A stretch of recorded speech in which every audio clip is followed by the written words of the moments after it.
साल 1998 में तब एप्पल के सीईओ रहे स्टीव जॉब्स ने बिजनेस वीक मैगजीन से एक इंटरव्यू में एक लाइन कही थी।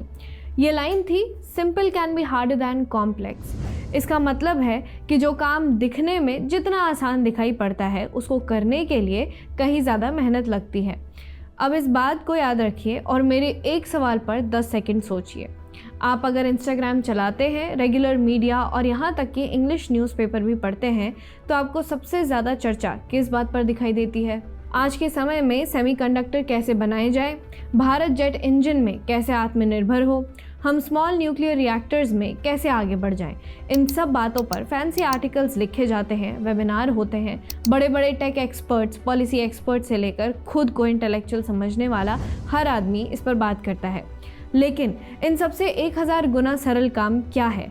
ईंट और सीमेंट जोड़कर एक मकान बनाना। आपने कभी इस पर चर्चा सुनी है? क्या आपने कभी दिल्ली के किसी आलीशान होटल में हुई किसी बैठक में इस बात पर चर्चा सुनी है कि देश में कुछ सालों पहले तक जो करोड़ों लोग कच्चे मकानों में रहा करते थे वो अब किस हाल में हैं? आखिर कैसे एक योजना ने 12 वर्षों में ही उनके लिए वो काम किया जिसे पूरा करने में उन्हें खुद शायद पीढ़ियां लग जाती थी। मैं आपको इस बदलाव की कहानी, इससे जुड़े आंकड़े और तथ्यों के जंगल से ले चलूं, इससे पहले मैं आपको स्क्रीन पर 2 तस्वीरें दिखाना चाहती हूँ। पहली तस्वीर साल 2009 की है। तब कांग्रेस के तख्त ताउस के लिए तैयार किए जा रहे राहुल गांधी भारत में ब्रिटिश हाई कमिश्नर डेविड मिलीबैंड को अपने संसदीय क्षेत्र अमेठी लेकर गए थे। ये वही अमेठी सीट थी जिस पर बीते लगभग 3 दशक से गांधी परिवार या उसके विश्वस्तों का कब्जा था। यहाँ एक दलित बहुल गांव में एक कच्ची झोपड़ी की तरफ इशारा करते हुए राहुल गांधी ने मिलीबैंड से कहा था कि देखो, ये है रियल इंडिया। अब मैं इसकी कोई आलोचना तो नहीं करूंगी, लेकिन एक और तस्वीर आपको दिखाऊंगी। ये तस्वीर साल 1984 की है, जब राहुल गांधी के पिता राजीव गांधी और उनकी पत्नी सोनिया गांधी अमेठी के दौरे पर गए हुए थे। यहाँ राजीव गांधी कच्चे मकानों के बीच चल रहे हैं और एक कच्ची झोपड़ी में झांक रहे हैं। यानी पिता पुत्र की तस्वीरों के आगे से समय की बाधा को हटा दिया जाए तो कोई ये नहीं बता सकता कि ये दोनों घटनाएं लगभग 2.5 दशक के अंतराल पर ही हुई हैं और राहुल का रियल इंडिया तनिक भी बदला नहीं है। और किसी जगह पर हुए बदलाव को पहचानने का सबसे पहला मैट्रिक क्या होता है? ये होता है सराउंडिंग्स, यानी आपके आसपास का माहौल। भारत के गाँव और शहरों में ये सराउंडिंग्स हैं मकान। वही मकान जो फिल्मों के टाइटल्स, कोर्ट और मुकदमों और आम आदमी के सपनों में एक कॉमन चीज़ है। और अब मैं आपको इन्हीं मकानों की कहानी बताती हूँ। साल 2014 में जब नरेंद्र मोदी प्रधानमंत्री बने तब भारत के गाँव की और यहाँ तक कि छोटे शहरों और कस्बों की इमेज में एक चीज़ डिफ़ॉल्ट होती थी। ये थी झोपड़ी, पड़े मिट्टी से बने कच्चे मकान, वैसे ही मकान जिन्हें राहुल गांधी रियल इंडिया मानते थे। साल 2011 में कांग्रेस सरकार ने कास्ट और इकोनॉमिक सेंसस करवाए थे।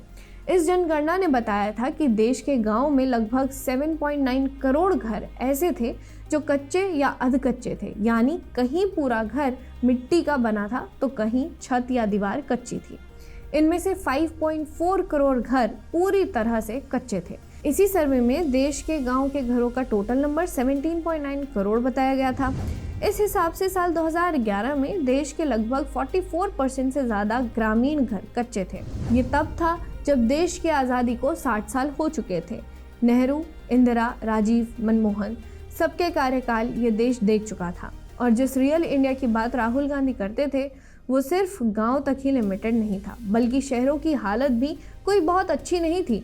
यही SECC बताता है कि कम से कम 79 लाख घर ऐसे थे जो मिट्टी, घास या फिर लकड़ी और पॉलीथीन से बने हुए थे, जिन्हें हम आम भाषा में झुग्गी झोपड़ी कहते हैं। ऐसे घरों का नंबर भी तब देश के शहरी घरों का लगभग 13% था। शहरों की बाहरी मोहल्ले, रेल की पटरियां और सड़क के किनारे आपको तब इस रियल इंडिया के तुरंत दर्शन हो जाते थे। और इसके आगे तो श्रीलाल शुक्ल की राग दरबारी के अनुसार भारतीय देहात का महासागर था जहां की पहचान ही कच्चे घर थे। यानी साल 2011 तक राहुल के रियल इंडिया के विजन में अभी तक देश के हर बाशिंदे के हक में एक पक्का मकान नहीं आया था। और क्या गांव का रामसरन और क्या शहर का सुरेश, दोनों के हिस्से में मिट्टी और पॉलीथीन के कुछ टुकड़े थे जिन्हें आपस में जोड़ने पर वर्ल्ड वॉर 2 के कच्चे बंकर की तरह कुछ बनता था जिसे घर कहा गया था। लेकिन जिस जगह से मैं आती हूँ वहाँ एक कहावत है कि 100 साल में हर कोठरी के दिन बदलते हैं। अब ये तो लोगों के आशान्य थे, उन लोगों के जो हम भारत के लोग वाली प्रस्तावना के हिस्से हैं। इनका जीवन बदलने की बारी भी साल 2015 तक ही आ गई। साल 2015 से 25 जून को जब नई दिल्ली में चिलचिलाती गर्मी पड़ रही थी, तब प्रधानमंत्री नरेंद्र मोदी ने विज्ञान भवन से एक योजना का ऐलान किया। योजना का नाम रखा गया था प्रधानमंत्री आवास योजना शहरी।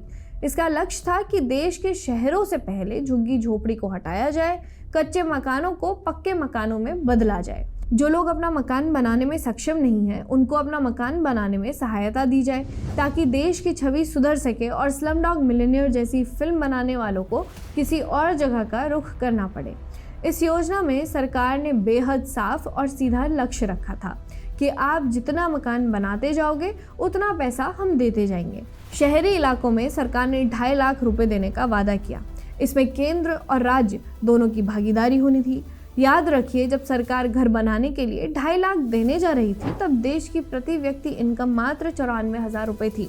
यानी मोदी सरकार ने हर आदमी को लगभग 2.5 साल के पैसे की कमाई का पैसा देना का बीड़ा उठाया था। ये इसीलिए भी था क्योंकि अगर मोदी सरकार ये पैसा घर बनाने के लिए नहीं देती तो ये करोड़ों लोग घर बना ही नहीं पाते। सालों साल एक दीवार के लिए पैसा बचाया जा रहा होता। शहरों में मकानों के साथ ही मोदी सरकार ने गाँव के लिए एक अलग योजना शुरू की, क्योंकि रियल इंडिया को बदलना भी जरूरी था। प्रधानमंत्री आवास योजना का ग्रामीण वर्जन 20 नवंबर 2016 को लॉन्च हुआ था और इन दोनों योजनाओं ने मिलकर वो कर दिखाया जो शायद दुनिया के और किसी देश ने इतने बड़े स्केल पर नहीं किया था। इन दोनों योजनाओं के तहत 11 वर्षों में देश में 4 करोड़ घर बनाए जा चुके हैं और इनमें एक बड़ा नंबर उन घरों का है जो लोगों को उनकी ज़मीन पर ही मिले हैं। आपको अगर सुनने में ये नंबर छोटा लगता है तो मैं बता दूं कि अगर इन घरों को एक साथ कहीं पर बनाया जाए तो ये अमेरिका, चीन और भारत के बाद दुनिया का चौथा सबसे बड़ा घरों वाला देश बनाएगा। और आपको पता है कि मोदी सरकार ने घरों को बनाने के लिए अभी तक कितना खर्च किया है? इस काम पर अब तक लगभग 4.2 लाख करोड़ से ज़्यादा केंद्र सरकार के हिस्से से खर्च हो चुका है। आपको ये जानकर हैरानी होगी कि ये रकम इतनी बड़ी है जितना हमारे पड़ोसी देश श्रीलंका का पूरे 1 साल का बजट है। और घर बनाने की कहानी अभी तक रुकी नहीं है, बल्कि अभी देश के गांव में लगभग 27 लाख एडिशनल घरों के निर्माण को मंजूरी केंद्र सरकार दे चुकी है और गांव में यही 84 लाख घर और बनने हैं। राहुल का जो रियल इंडिया कच्चे घरों वाली झोपड़ी में दिखता था वो अब कुछ ऐसा दिखता है। इस नए वाले रियल इंडिया में अब कच्ची झोपड़ी के सामने खड़ा हड्डियों का वो ढांचा नहीं होता है जिससे राहुल गांधी और उनका लिबरल गैंग पुअर इंडिया के अपने टूरिज्म के उद्देश्य पूरे कर सके, बल्कि अब जो तस्वीरें हैं उनमें सशक्त लोग अपने पक्के घरों के सामने खड़े होते हैं, खुशी खुशी फोटो खिंचवाते हैं। और आप भी ये बात याद रखिए कि ये 4 करोड़ से ज़्यादा घर कोई सदियों में नहीं बल्कि 1 दशक में बने हैं। इनके लिए भेजा गया पैसा सीधे डीबीटी मॉडल से उन लोगों के हाथ में पहुंचा है जिन्हें घर बनाना था। लेकिन सवाल उठता है कि अगर मोदी सरकार सिर्फ 11 वर्षों में 4 करोड़ से ज़्यादा घर बना सकती है तो आखिर पहले कभी ऐसा क्यों नहीं हुआ? इसका जवाब भी मेरे पास है। ऐसा नहीं है कि पहले प्रयास नहीं हुए, लेकिन पहले के प्रयास ज़्यादातर कॉस्मेटिक और आधे अधूरे मन से धीमी स्पीड में किए गए थे। पीएम आवास योजना से पहले साल 1980 के दशक से ही केंद्र सरकार एक योजना चला रही थी जिसके अंतर्गत देश के गांव में घर बनाए जाने थे। इसका नाम था इंदिरा आवास योजना। इंदिरा आवास योजना को पहले 1985 के दशक में रोजगार देने के उद्देश्य से और फिर 1996 में एक अलग स्कीम के रूप में चलाया गया था। वित्त मंत्री निर्मला सीतारमण ने बताया था कि इस योजना के तहत 29 सालों में 3.25 करोड़ घर बनाए गए थे। यानी जहां 3 दशक में 3 करोड़ घर इंदिरा आवास योजना में बने, तो वहीं मात्र 11 वर्षों में पीएम आवास योजना में घरों का नंबर 4 करोड़ से ऊपर पहुंच चुका है और जल्द ही यह आंकड़ा 5 करोड़ हो जाएगा। ऐसा इसलिए होगा क्योंकि स्कीम प्रधानमंत्री आवास योजना सिर्फ दिखावे के लिए नहीं चलाई गई। इंदिरा आवास योजना क्यों फेल हुई, इसकी बानगी साल 2014 की एक कैग रिपोर्ट बताती है।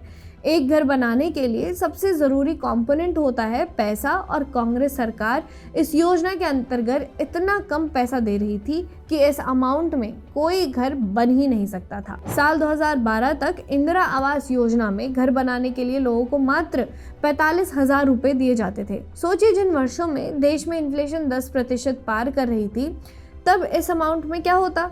और यही नहीं बल्कि साल 2013 में जब इस धनराशि को बढ़ाने की बात आई तो यूपीए सरकार के मंत्री आपस में ही लड़ गए।